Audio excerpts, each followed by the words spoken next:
Checklist.io. Hello, everyone, and welcome to the latest episode of You Deserve Fresh Lettuce. I am your co-host, Rachel. And I'm Delia. And today we're going to be talking about money and marriage. Money in the marriage, financial stuff. Marriage, financial PTSD. Financial PTSD. So let's get into it. We were talking off camera about Allowances.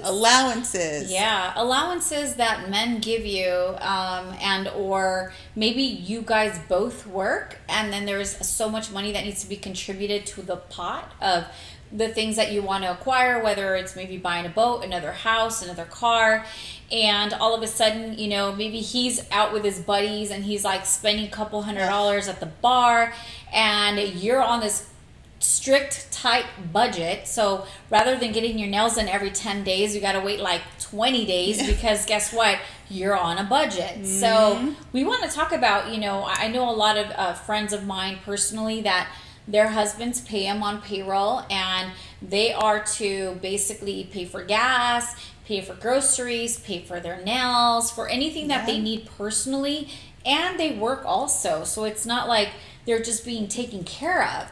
So I don't know what your take has been in, you know, with the people that you know, and like how that's played out for you. I definitely have met several men who have their wives on allowances. The average rate is $1,000 on up. So the lowest one I ever heard was $800 a week. But on average, there's some that are way more. But on average, it's like $1,000 to $1,500 a week. The allowances, and these are high level men. You could say entrepreneurs and stuff like that. And the mindset is always like, look, I want my wife to look good. I want her to keep the house up, all these kinds of things, and it costs money. And so I do believe, and I understand what you're saying too about the guy overspending on the budget, because I've heard people in my life complaining about, we're trying to save up for the next house or whatever it is, and he just blew all this money showing off to his friends. And so here's basically what I have known to solve it, and it worked in my marriage as well, is that you need several bank accounts. Really, you need like 3 to 4. And what they are is basically, the first one is the account where the money goes in. So it's like, that's kind of the pass-through account. That's like the checking account. Okay. And so from that checking account, you need to automatically bounce a percentage to the savings account. And then that's the account that no one touches. It requires 2 people to sign in order to do anything with that account. Same with the pass-through account. Then those are 2 accounts, checking and savings. Okay. And the checking account is like run your bills or do whatever, and then the savings is for the future. But then there's 2 additional accounts, and that is your account, your sub account, and his sub account. Meaning, so if he's bringing all the money, maybe you're bringing in money too. This is how it should flow through and distribute, so that you have your bag, he has his bag. If he goes with his buddies, let him charge it up. If he wants to use all $4,000 a month or whatever it is, or $2,000 a month of his allowance, you know, let him have it. But same for you, you know, if you're going out with your girls. But I've heard women complaining that they only get $1,500 a week. And he's over there making millions of dollars a year. And just being able to like just splurge, do whatever he wants. And even like, you know, give out loans, and you're like, why is this person here? It's like, I'm paying back. My dad was like that. Loan. Like, what loan? I didn't know there was a loan.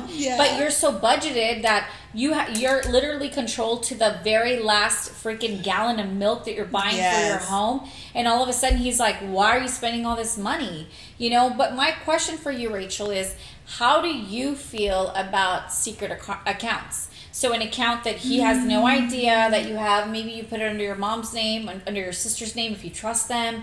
Like, how do you feel about secret accounts? What are your thoughts on that? I definitely believe you should have your own account. But separate from like the one you guys set up before. But these are disclosed accounts, though. Well, I can tell you that he likely has disclosed accounts. Undisclosed. Or undisclosed. Yeah, that's what I mean. That he likely has secret accounts. You know, some of these men are very savvy. There's LLCs you probably don't even know about and stuff like that. Okay.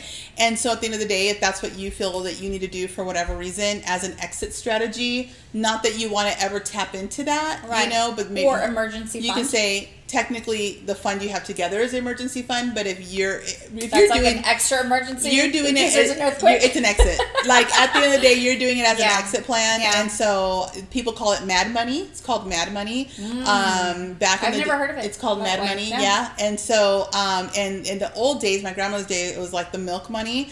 And so you do put it away. She'd call it like bra money or whatever. Right. And so my grandpa would give her money for the groceries every week. And then when she'd go into the store, she'd make sure she spent a certain percentage under that. Even and then she would less than? stash, and she was with him for like a lifetime, okay, Yeah. until they died. But it's okay. It's normal. It's actually normal to have it. I think depending on So what if you're someone using was it for. getting married, let's just say someone's getting married, would you advise them to have their checking account together, separate checking account? So basically what we're dealing with is what, 4 accounts? Is that what you're saying? You should, Your as a account, your standard saving, uh-huh. in your marriage, you should have 4 accounts, and that's 4 not accounts. including an account you set up for your child's college. Right, that's completely just different. for you two to run your life together. 4 accounts minimum. And then you're suggesting that the person should have rainy day money or like You're mad suggesting money. that the person should have Rainy So, day and money then- and then mad money. I think if your man is in business or whatever, he for sure has that.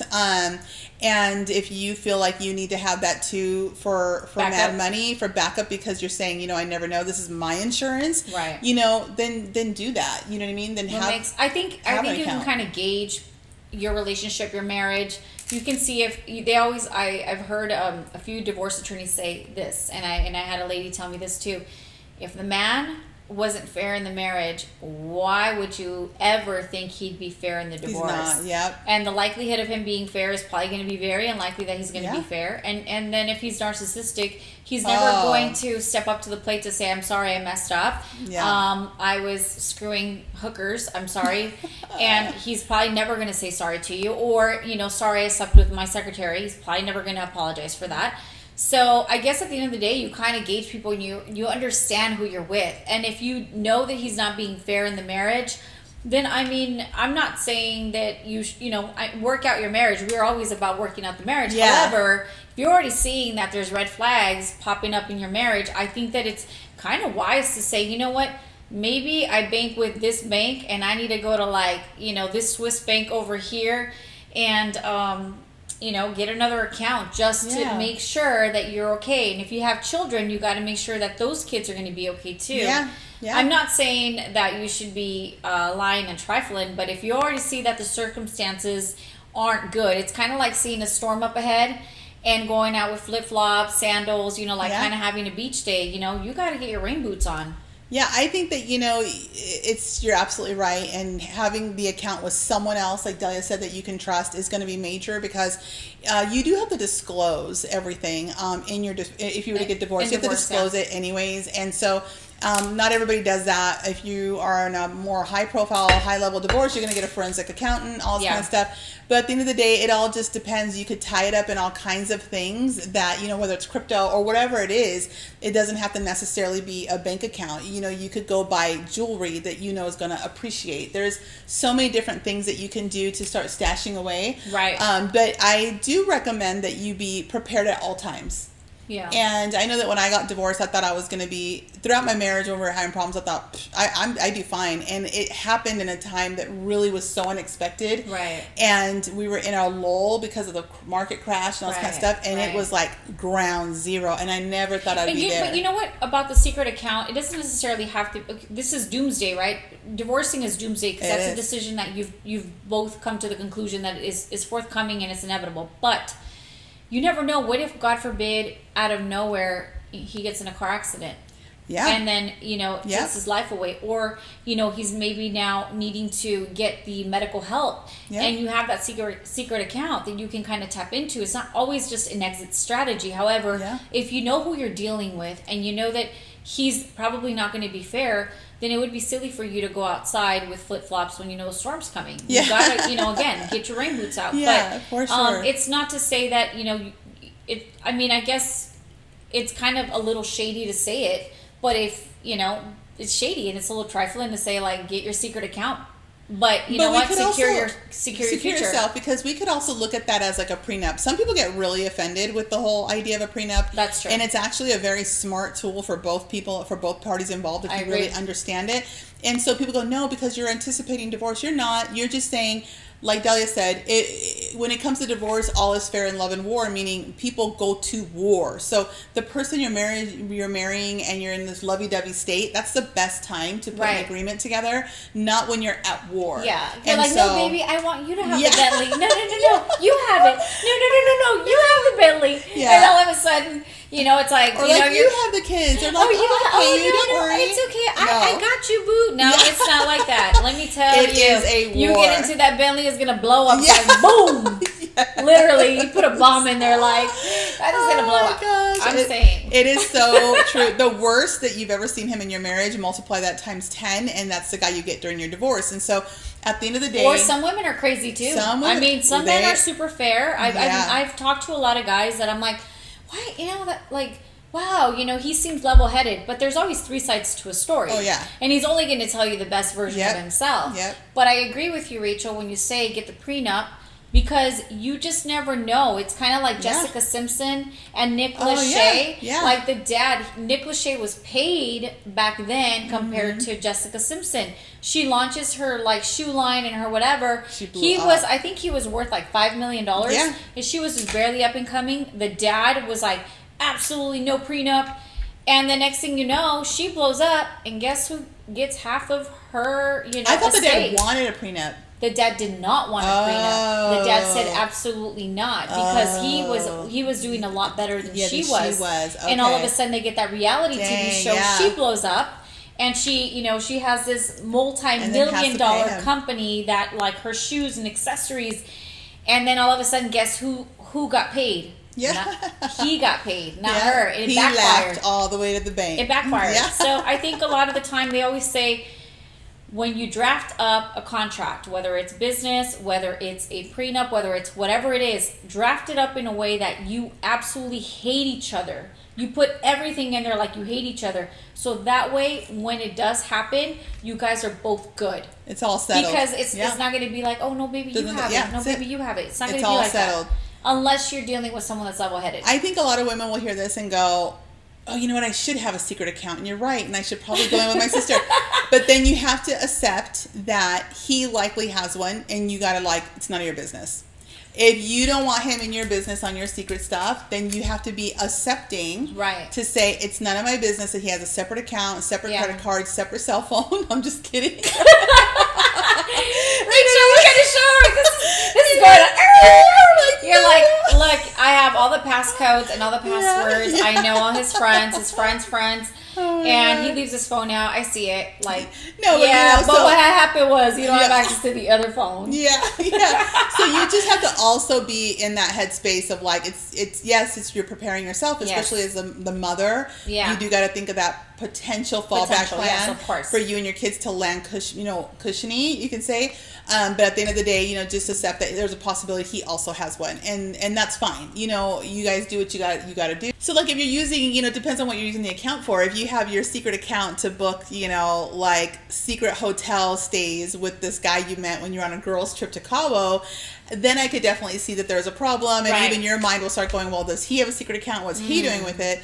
So it leaves, it pokes holes in the marriage in my mind. So I'm not saying don't do it. But that goes back to, what is he doing? So that goes back to you, telling your husband, what are you doing? Who are you doing? And then, or him saying that to you. Because a lot of the times what happens is they accuse you of the things that they're doing. And so, by human nature, you're going to do the same thing. Like, oh yeah, well, why didn't you pick up your phone at 12 or at 1 or at 2 or whatever? Because you're assuming that he's doing that, because guess what? You were doing that. You were doing it. But you know what? Okay, so let's switch gears. Let's talk about financial PTSD.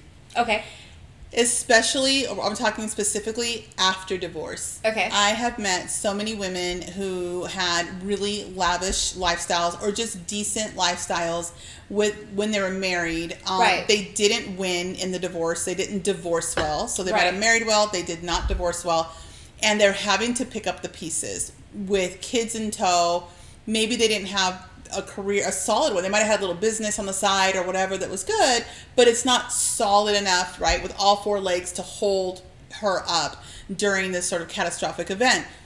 I have seen so many women sit there and just be like, all of the things that they're talking about and the pain that they're suffering and the uncertainty, and they feel almost like they're getting flushed down like a drain. And I've been able to look through that and go, you know what it is? It's financial PTSD. And it manifests itself as like being afraid to make big moves as a single woman. Right. And we've talked a little bit about this too. Men have that too, though. I mean, you'll talk to guys that maybe have never been married, and they're afraid of losing their wealth over someone that they decide to marry, and all of a sudden she's not what he thought. Or you have this perception of life or marriage where you think that everything's going to be amazing and peachy. You guys are going to go on a trip, and you guys are going to have sex every night, and it's like, she's mine, and and all of a sudden you're doing life with the person, you're like, whoa, this is not what I signed up for. And so, and a lot of the time, that's why a lot of marriages do fail, and you think, I'm not going to give up half my wealth for that. Oh, yeah. But that's where the prenup comes into play. But the prenup doesn't guarantee anything anyway. No. 9 times out of 10, I mean, yeah, you might have a good prenup, but all of a sudden, there's a loophole, and you're like, like, for instance, there's some that say, if you get caught, like in the state of California, it's a no-fault state. Yeah. So, and I'm not an attorney, but I do know that. So, it's a no-fault state, meaning if your husband cheated on you with everyone on the block, it doesn't matter. If you file or he files for divorce, they're not gonna get him into court and say, you need to give her more money because you did that. However, if you have that in the prenup, that he is not to be trifling and he is not to be caught cheating, and all of a sudden, he is caught cheating, I believe there's loopholes where you can get him, or you can get off that prenup to say, okay, now it's fair game. Yeah. Now I'm going after you. There's actually a lot of loopholes in a prenup, but when you're looking at like some of the women, like I said, that I've come across, they fall on their asses, and and when they're getting back up, it's a constant. They can't struggle to get up. They can't get their balance, and it can last a long time. And especially when they have children too. Yeah, and I have a particular friend that she was going through that, and just in watching her, and then it's like everything was kind of like, do I do this move? Do I not do this move? Do I do this move? Do I not? And there was so much fear, and I realized, you know what? It's financial PTSD because there's such a loss, and when you experience that loss, even if it looks to the world like you landed on your feet, it's still such an adjustment to go from dual income or a main provider and peace of mind to like landing on your feet and breaking your ankles in the process, and having to carry the kids. And so you got to be aware that if you are thinking about getting a divorce and you haven't filed yet, that you got to have that cushion wherever it may come from, and at the end of the day, because no matter what, it's going to be an adjustment, smaller house, or you got to trade in your car for something more economical, a little Honda Civic or whatever it may be, and there's like resentments that come along with that, and then you have to go find a job, and then there's resentment with that because maybe he's not paying or whatever it is. And I keep seeing this story play out across so many women. Some of them I barely know, and I sit there going, oh my gosh, it is hard to even focus on your dreams and your ambitions in the storm. And with the kids, and so just know there's a massive aftermath if you don't have things in play, such as with the prenup ahead of time, such as with these bank accounts that you're setting aside for yourself, your mad money. If you don't want a secret account, that's okay. When you're getting the allowance every month, don't spend the whole thing. Just start siphoning from that account and keeping it in a safe somewhere. Put it on your mom. Put it in your mama's name. Put it in your mom's name. But at the end of the day, there's actual safes, that you can get or have it at your mama's house or whatever, and you can just start stacking up. And so, you gotta look at all of your options as if, like Delia said, an unfortunate accident was to take place. It's not always divorce. It isn't always. It isn't always like the divorce part.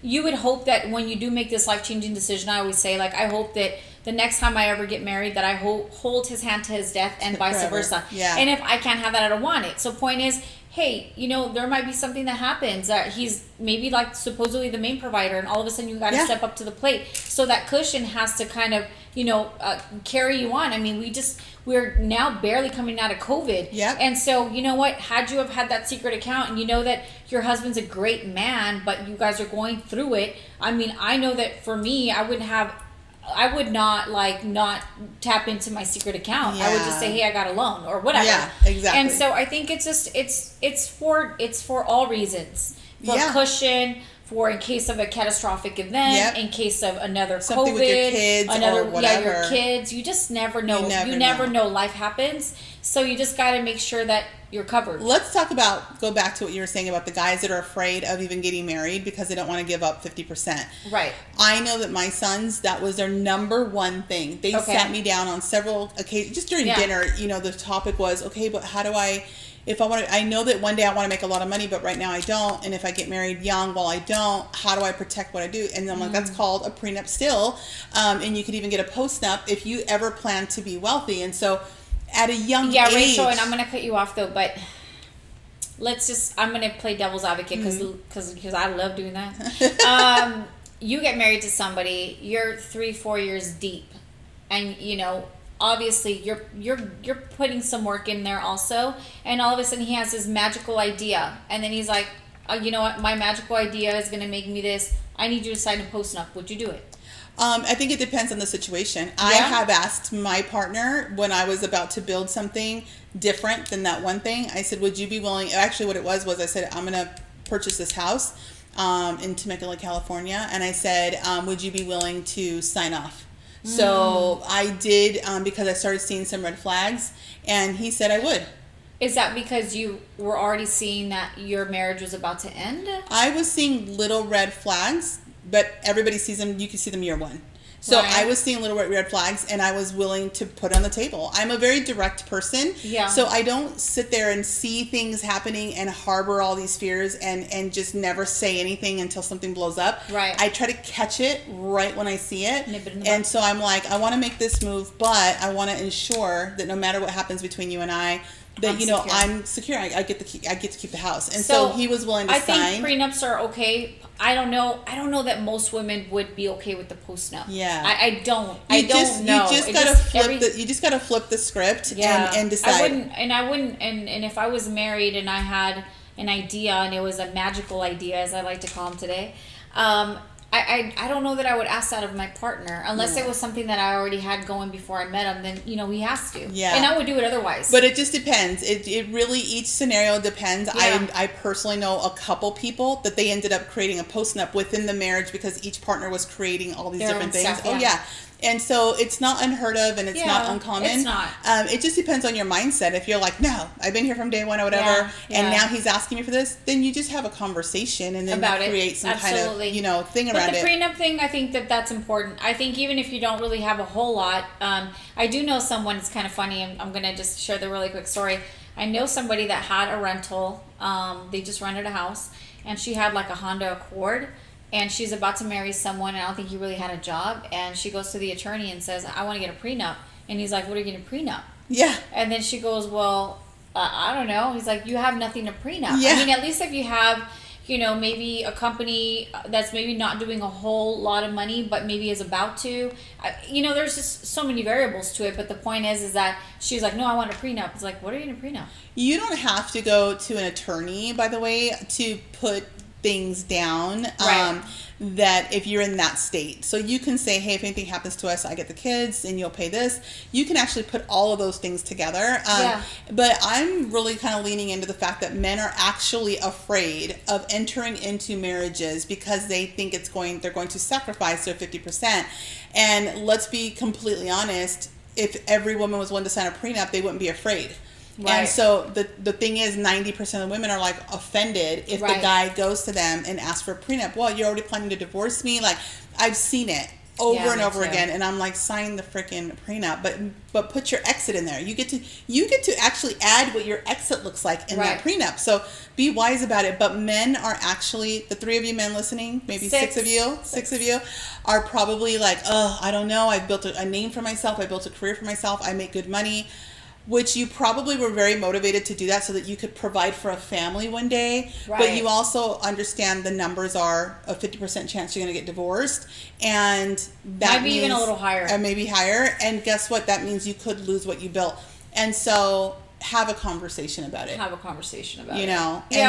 And I think it's not, I don't think it's I used to when I was younger, I thought it was very offensive.